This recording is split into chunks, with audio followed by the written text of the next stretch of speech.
Hey there, it's Dusty Thunder with yet another story for you. This one is, my girlfriend is upset that I did karaoke with my ex. How can I reassure her of my feelings? Quick pulse check in chat. If your partner did karaoke with their ex, presumably with you not there, would that be a problem? Last night, my girlfriend, we'll call Rose, and I went out. We ended up running into my ex, who we'll call Ari. I made small talk and casually chatted with her. We went to our seat and the conversation ended.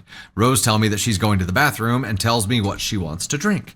When Rose was in the bathroom, Ari comes over and dares me to sing We Belong Together by Mariah Carey and dedicate to her, and then we can sing Promiscuous by Nelly for old time's sake. It was karaoke night at the restaurant that I'm in. Okay, hold on a second, OP. Oh my gosh. What the f***? When you say dedicate to her, you didn't specify whether you mean you were dedicating it to your partner or your ex. That's an important detail that we kind of need to understand. But no matter what, the fact that Ari waited until your partner went to the restroom to swoop in and make this offer or invitation is sus, right? And the song choice does not help the situation at all. Good gravy. A little about me, I take dares extremely seriously and agreed. That doesn't make this okay. I take dares extremely seriously. Like, if anybody dares you anything, you'll do it. That just means you're an idiot. An immature. Here's something about me is I'm an idiot and I'm very serious about being an idiot. I uphold my idiot status. No one should challenge it. Do not dare challenge my idiot status. I will prove you wrong every time. So I took Ari up on her offer. Now, another important fact is that Rose doesn't like doing karaoke, which is why I didn't do it with her. Rose came out of the bathroom to Ari and I singing, and I suppose she wasn't happy. When I got back to the table, she asked me, "What was that?" I explained to her that it was nothing. We ate a bit, and then Ari and I got called up to do Promiscuous, and on the middle of it, Rose left. After I finished the song, I saw a text from Rose, and it said, "I'm in the car. Feel free to come when you've had enough fun with your ex." I started to realize that she was upset. Just did? You didn't know until she left the premises and went and sat in the car. Lucky she didn't leave your ass behind. She obviously had keys to get into the car. It took you to that moment to realize that maybe she was upset? I mean, you did tell us that something about you is that you're an idiot, and if anybody challenges you to prove that you're an idiot, you never back down. And boy howdy, you sure didn't disappoint with this one. I started to realize she was upset, so I paid for my stuff and told Ari we'll catch up later. I get in the car and Rose is crying. She said that was embarrassing how we were all over each other.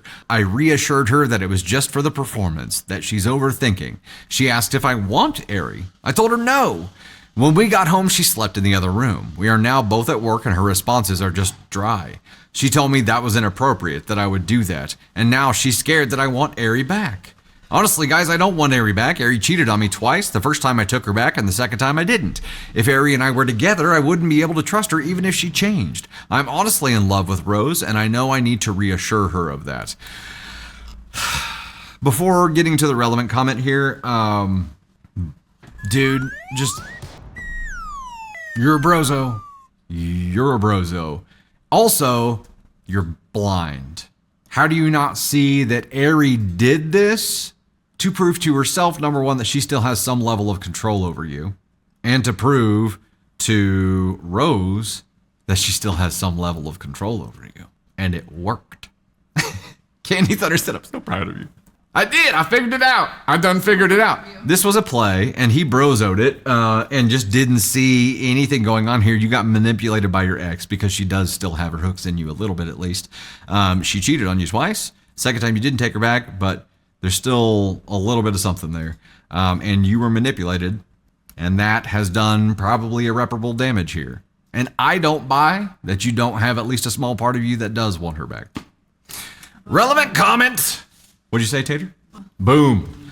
Relevant comment. If you cannot understand what Ari was doing and why your girlfriend felt hurt and disrespected, you are a fool.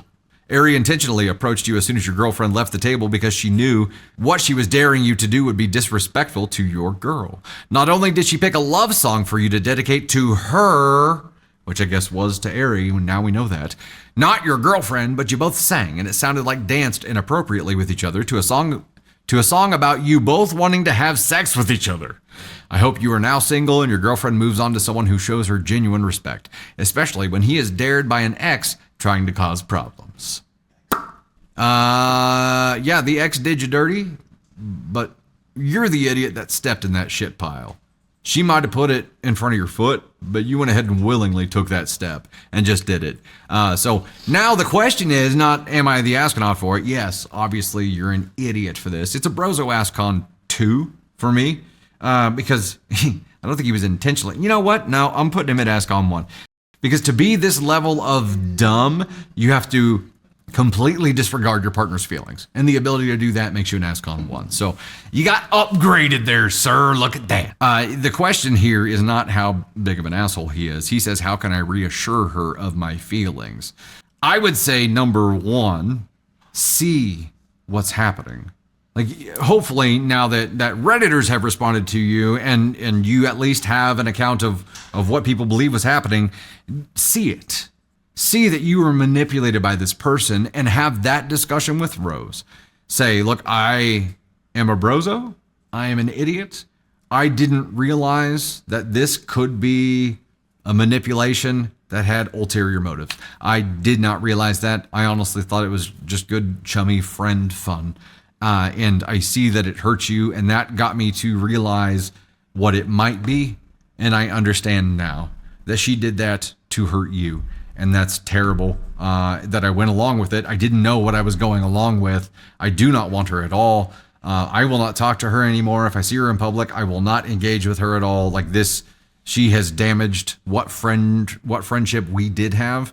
But you're going to have to go like completely the opposite direction and not talk to this person who will manipulate you and will cause problems in your relationship. And also not just do that, but go above and beyond to show Rose that you do care and she is the one that you want. I don't know how much damage this actually does, but Tater Thunder, is this salvageable? If you're putting yourself in Rose's shoes here, do you think this is salvageable? Feel free to come on up and share your response to that. Rose can't trust him anymore. Angelique says there's a lot of no. Is it irreparable? If you're not emotionally intelligent enough to not sing "We Belong Together" with your ex right in front of your girlfriend, then I'm gonna say no. And I would have had an Uber. I'm assuming she didn't leave because maybe he's the one that drove, but I would have had an Uber and I would have Ubed right out of there. Yeah, Ubed. But it depends on how she feels. Like if she really likes the guy, she may be willing to give him another chance, but she can't give him that chance while hanging out with Ari. No. Like Ari has to go at this point because Ari overstepped, and women can be comfortable with exes who don't overstep. Like if you want to be in your ex's life, you have to be friends with the new girlfriend. And if you're not willing to do that, and if you're not willing to make her comfortable, then you don't get to be in that person's life. Yeah. But she went so far past the line. The line is a dot to her, so she doesn't get to. But that's I don't know. I don't know. Ari though. I mean, OP was obviously manipulated here, and yes, he's an idiot. He brozoed it hard. Yeah. But he would have to earn that trust back. She's 23 as well. Like Rose is 23. The ex was 27. OP is 26. Age might make that more difficult. So I would say the likelihood of this being salvageable probably depends on her past experience. Right.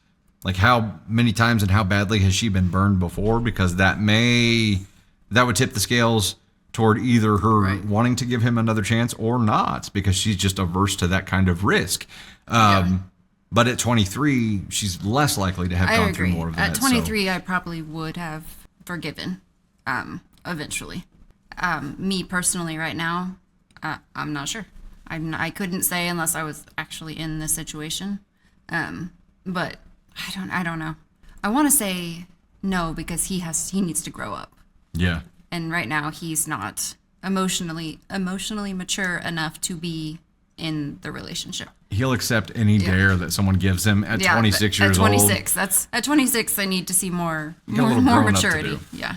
I dare you to grow up. And Susan, that's so great. I wish I had the backbone in my 20s that I have now, because I was people pleased. I was not good to myself in my 20s.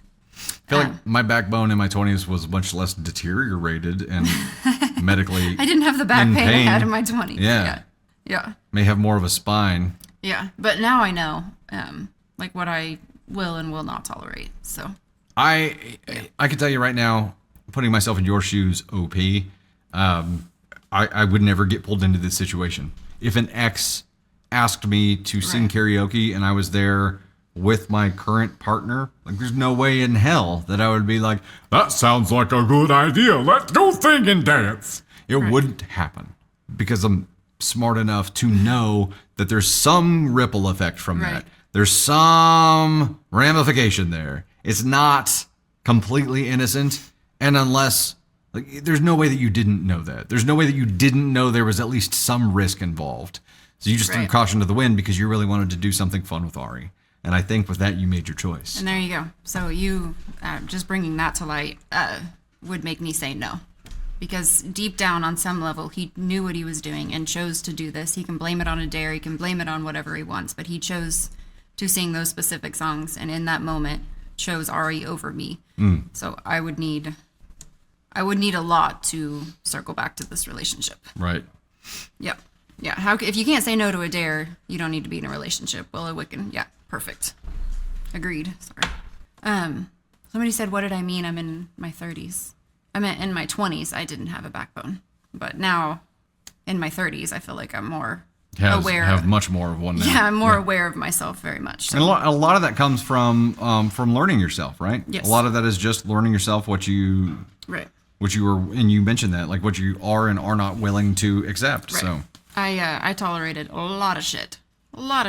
She still does. Just a different kind. No, we were talking about this today with someone, or I was talking about this today, and I was like, to know that I don't have to think twice about what my partner is doing, and I don't have to think twice if he loves me, and I don't have to think twice if he's going to cherish me and he's thinking about me, because he always shows it, is one of the most freeing things you can ever have if you choose to be in a relationship with someone. And I was like, it's just, there's no value that you can put on that. It's just something that makes you feel as a whole as a person. Yeah, it's really hard to put, like, a value on peace and stability. Right. How do you do that? And with peace and stability, and I mean, I know, because the opposite is, if there's turmoil at home or relationship turmoil, it's distracting from everything. Yep. It is like, it's hard to get anything done that will override every thought. It is ultra distracting.